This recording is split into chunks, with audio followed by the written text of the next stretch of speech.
चोरी करण्याने पण काय होत आहे, श्राप येत आहे. चोरी आणि धोका दिल्याने पण काय होत आहे, धोका दिल्याने श्राप येत आहे.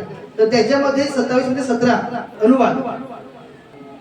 जो आपल्या शेजाऱ्याच्या शेतीच्या सीमेची खून सरकवतो तो शापित असो. काय सांगितलं, जो आपल्या शेजाऱ्याच्या शेताच्या सीमेची खून सरकवतो तो शापित असो. जागेवर बरेच वेळेला भांडण होतात ना.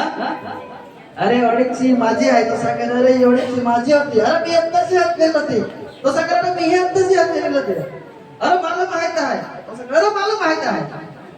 होऊन जात. कोणाच्या घरा काय सांगता येत नाही, कारण आपण तर त्यावेळेला होत नाही असं होतं ना. तो सांगेल अरे तशी आहे, तो सांगेल अरे तशी आहे. बायबल काय सांगते, जो आपल्या शेजाऱ्याच्या शेताच्या जमिनीची खून सरकवतो तो शापित असो.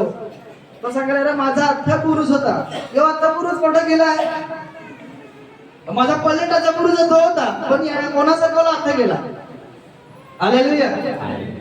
बायबल सांगते तो शापित असो. पण जे दिला त्याच्यामध्ये खुश राहणं आपल्यासाठी गरजेचं आहे. हालेलुया.